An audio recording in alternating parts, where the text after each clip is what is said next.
Hey guys, welcome back. Up next we have Skyler Tanner. He is one of the top high-intensity trainers in the country currently.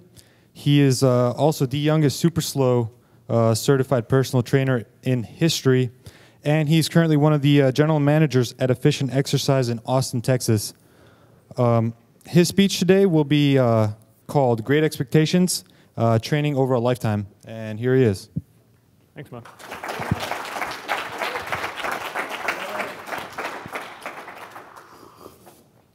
Now, normally, if y'all had been sitting here for an incredibly long time, I would have pulled the priest and asked y'all to sit up, shake hands with your neighbor, talk to someone, stretch your legs out, but y'all just came in, so we'll get right over that to the good stuff. I'm going to start off with a story. Anthony, as you know, or maybe if you follow his blog, last summer he was couch surfing across America. And he came through Austin and he had a couple workouts, one with myself and one with Keith, our genetic freak, whom y'all will listen to later on over the course of this weekend.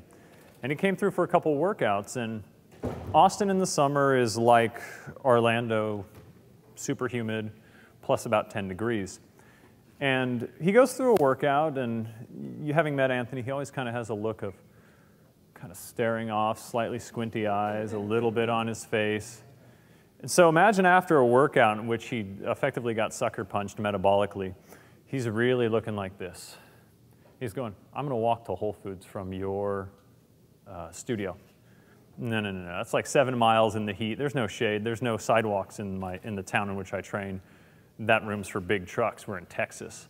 So I put him in my car and we go to Whole Foods. Now, in Austin, you go to Whole Foods because it's 88,000 square feet of grocery store. It would be like if you cared so much about Publix to take people there for events, for wine tastings, for cheese tastings. 88,000 feet of all sorts of wonderful things. Hippie girls possibly wearing bras or maybe not in the salad section. Sleeve tattoos of all sorts, crazy hair that makes Fugees look tame. And you park in a parking garage and you go up 3 flights of escalator. So we're going towards the grilled meats area, and Anthony's kind of walking, and we're talking about something, and he goes, stops, full stop, and he goes, wait, are you libertarian? And I'm like, I'm taken aback and going, we were just talking about fitness, women, Austin. Yeah. Oh, okay. And he went, boom, right back into what he was talking about before, to get his whole chicken. That's what he was really there for, that he was going to eat with his bare hands. So that's the first time I ever met Anthony, and here we are a year later at this event. So he asked me to speak after I did a blog post that I called The 6-Year Itch, Was It All a Waste? I'm a personal trainer, and as introduced, I've been a personal trainer since I was 16 years old. That was the first time I took money for training. I was certified a year later, as the youngest super slow instructor in the known universe at the time, as my old boss used to say. And I've been doing it ever since, something I kind of fell into. And now I'm working on a master's degree in exercise science. Maybe I'll go get a PhD. I don't know if that's just for my ego of calling myself doctor. I really don't know, I'm just being honest there.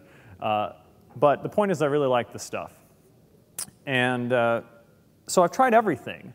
And you're seeing me here, I'm tall, I'm lanky, I'm not muscular. What am I going to tell you all about proper exercise?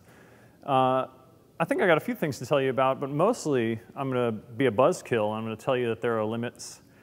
And I'm going to ask you to explore personally what you are going to do when you reach them. The blog post I wrote was sort of a long-form version of that. What have I done over the course of my training career? I've done super slow. I've done hypertrophy specific to training. I've done conjugate periodization. I've done wave loading techniques. I've done Pendeley's hormonal manipulation technique, in which you bring yourself to the verge of breaking, you back off, and you hope your testosterone ends up a little higher than when you started. I've done German volume training. I've done super brief heavy-duty training, everything in between. And at my heaviest, I was much fatter, and I was 220. I was bull strong. I could pull 455 on a deadlift for 5 repetitions. And I felt awful. It was just too heavy for my body. And so now as I stand here, I'm about 180 pounds. And so the question is, my goal was to get supremely muscular, superhero muscular. I grew up drawing superheroes. That was my shtick, comics and superheroes, and I could never achieve that. Well, hell, what the hell are you supposed to do after that? If you can't quite get to your goal, if all the puritanical work ethic in the world isn't going to get you there, what the hell else are you supposed to do? That was kind of an exploration of that. And as it turns out,